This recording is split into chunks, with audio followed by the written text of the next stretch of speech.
नमस्कार, मी जतीन मोरे. आपलं सम्राट मराठी लाईव्हमध्ये स्वागत. आपल्या सर्वांनाच माहीत आहे, खोपोली नगरपालिकेच्या निवडणुकीची प्रचाराची रणधुमाळी जोरात सुरू आहे. मला वाटतं आता मतदानाला फक्त 2च दिवस शिल्लक आहेत आणि प्रचार देखील आता शिगेला पोहोचलेला आहे. आज आपण प्रभाग क्रमांक 3मधून राष्ट्रवादी काँग्रेसचे शरदचंद्र पवार गटातील प्रभाग क्रमांक 3च्या उमेदवार सुवर्णा मोरे या अनुसूचित जाती या प्रवर्गातून उभ्या आहेत. आज आपण त्यांच्याशी बातचीत करण्यासाठी आज या ठिकाणी आलेलो आहोत. सुवर्णा मोरे, आपलं सम्राट मराठी लाईव्हमध्ये स्वागत. धन्यवाद. आपण ज्या प्रभाग क्रमांक 3मधून ही निवडणूक लढवत आहात, तर नागरिकांकडून आपल्याला कशा प्रकारचा प्रतिसाद या ठिकाणी मिळत आहे? खूप चांगल्या प्रकारचा प्रतिसाद आपल्याला मिळत आहे की नागरिकांचा आपल्यावर जो असलेला विश्वास आहे हा यातून दिसून येत आहे. त्यामुळं निश्चितच या विश्वासाने आपलं जो विजय आहे हा निश्चित झालेला आहे.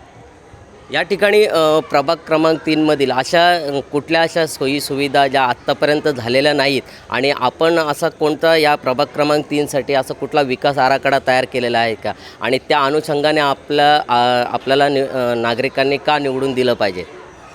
स्वच्छता आहे, पाण्याचे प्रॉब्लेम आहेत, रस्ते आहेत, त्यांची जी गटारांची व्यवस्था आहे, सगळ्यात महत्त्वाची म्हणजे की स्लम एरिया असल्याकारणाने, वसाहत असल्याकारणाने तिथे एखादा पेशंट नेण्याची तात्काळ सुविधा होत नाही आहे. तर तिथे जर आपण डेव्हलपमेंट केली तर ती एक सगळ्यात मोठी जी सुविधा आहे ती आपण करणार.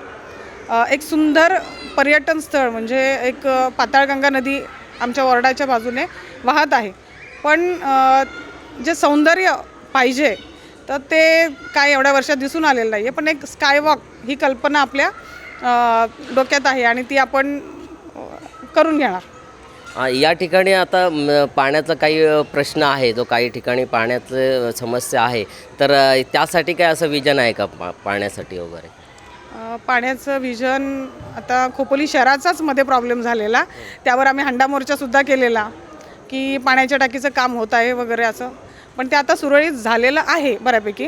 पण जर असं काय झालं भविष्यात तर खोपोली नगर परिषदेच्या वतीने की स्वतंत्र खोपोलीकरांसाठी, म्हणजे किती वर्ष आपण टाटावरती अवलंबून राहणार, खोपोली शहरासाठी एक वेगळी सुविधा काय असणार आहे त्यासाठी आपण तत्पर असू. सुवर्णाजी, माझ्या माहितीनुसार आपला महिला बालविकासाची जो डिपार्टमेंट आहे त्या विभागाशी आपलं चांगलं नातं आहे, तर त्या दृष्टिकोनातून आपण महिलांसाठी अशा काही योजना आहेत का, त्या देण्याचा आपला मानस आहे? खरं तर महिला बालविकास म्हणजे 0 ते 6 वर्षपर्यंतच्या मातेची काळजी घेणं. म्हणजे जेव्हा महिला गर्भवती असते ते तिचं बाळ 6 वर्षाचं होईपर्यंत त्यांची काळजी कशी घेता येईल, म्हणजे आहार झालं, त्या मुलाचं लसीकरण झालं, याच्याशी अगदी जवळचा संबंध आहे. त्यामुळं महिलेचं आरोग्य कसं राहील, तिचं आहार कसा असेल, या सगळ्या दृष्टिकोनातून आपण निश्चितच एक प्लॅन तयार करून निरोगी महिला, सक्षम महिला ही योजना आपण राबवणार. त्यांच्या उद्योग व्यवसायासाठी जसे काही बचत गटांच्या काही योजना असतील त्याच्यासाठी काय असं प्लॅन आहे का? आता इथे आजूबाजूला बरीचशी इंडस्ट्रीज आहे, औद्योगिकरण झालेलं आहे, तर त्यांना बाजारपेठेमध्ये असं काही स्थान निर्माण देण्यासाठी असं काय प्लॅन आहे का? आपण खोपोली शहरामध्ये महिला उद्योग भवन ही संकल्पना मांडणार आहोत. म्हणजे महिला उद्योग भवन झालं पाहिजे थोडक्यात, कारण ते तिथे झाल्यामुळे महिलांना तिथे संधी मिळणार आहे आपल्या उद्योगाला चालना मिळण्यासाठी, आणि त्याचं मार्केटिंगसाठी आपण धडपड करणार आहोत. कारण सुप्रियाताई सुळे ज्या आहेत आदरणीय, त्यांनी बचत गटाची, शरद पवार साहेबांच्या संकल्पनेतून बचत गटाची निर्मिती केलेली आहे आणि सुप्रियाताई सुळे ह्या बऱ्याच बचत गटांना मार्केटिंगसुद्धा मिळवून देत आहेत. तर त्या अनुषंगाने आपण बचत गटांना मार्केटिंग कसं मिळेल यासाठी आपण कटिबद्ध राहू. मॅडम, आता या ठिकाणी जसं आपण म्हटलं औद्योगिकरण आहे वगैरे, किंवा येथील जे युवक असतील, तरुण असतील, तर त्यांच्या रोजगारासंदर्भात काही प्लॅन आहे का आपल्याला? हो, निश्चितच, कारण बेरोजगारी वाढलेली आहे बरीचशी, त्यामुळं त्यांचाही आपल्यावरती एक प्रकारे जबाबदारी असणार आहे की आमच्याकडे इंडस्ट्रीयल एरिया आहे, म्हणजे इंडस्ट्रीयल आहेत थोडक्यामध्ये, तर तिथं त्यांना कशा पद्धतीने रोजगार मिळेल यासाठी आपण प्रयत्नशील राहणार. अनुसूचित जाती प्रवर्गातून लढत आहात, तर आता त्या रिलेटेड ज्या काही समाज कल्याणविषयी काही योजना वगैरे असतील तर त्याच्याविषयी काय प्लॅन आहे का?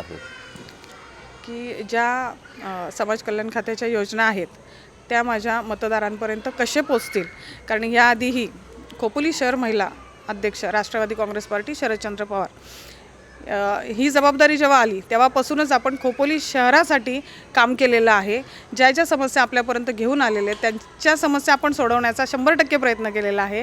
त्यामुळे माझा प्रभाग ही एक आव्हान वाटत नाही आहे, कारण सुवर्णा मोरे खूप वर्ष आधीच सगळ्यांच्या म्हणजे खोपोली शहरापर्यंत पोचलेली आहे. हे एक विशेष असणार आहे. प्रभाग क्रमांक 3मधून निवडणूक लढवत असताना आपल्या मतदारांना काय आवाहन कराल? रयतेचे राजे छत्रपती शिवाजी महाराज यांचा राज्यकारभार डॉक्टर बाबासाहेब आंबेडकर यांनी आपल्या डोळ्यासमोर ठेवून जी राज्यघटना जे संविधान लिहिले त्या संविधानामध्ये अमूल्य असा जो मताचा अधिकार दिलेला आहे, त्या मताचा अधिकार माझ्या प्रभाग क्रमांक 3चे सुज्ञ नागरिक योग्य असा हा अधिकार बजावतील हा मला विश्वास आहे. मी माझ्या प्रभाग क्रमांक 3च्या सर्वच मतदार बंधू भगिनींना आवाहन करते की येत्या 2 तारखेला राष्ट्रवादी काँग्रेस पार्टी शरदचंद्र पवार पक्षाच्या SC महिला प्रवर्गातून उमेदवारी अर्ज दाखल केलेला आहे आणि येत्या 2 तारखेला जी निवडणूक होणार आहे त्यामध्ये माझ्या मतदार बंधू आणि भगिनींनी 2 नंबरचं आणि तुतारी हे चिन्हाचं बटन दाबून भरघोस मतांनी सुवर्णा मोरे यांना विजयी करा. धन्यवाद सुवर्णाजी. आपल्याला 2 तारखेला जे मतदान आहे त्या मतदानासाठी आपल्या विजयी यशस्वी कामगिरीसाठी आमच्या सम्राट मराठी चॅनलकडून आपल्याला खूप खूप शुभेच्छा देतो.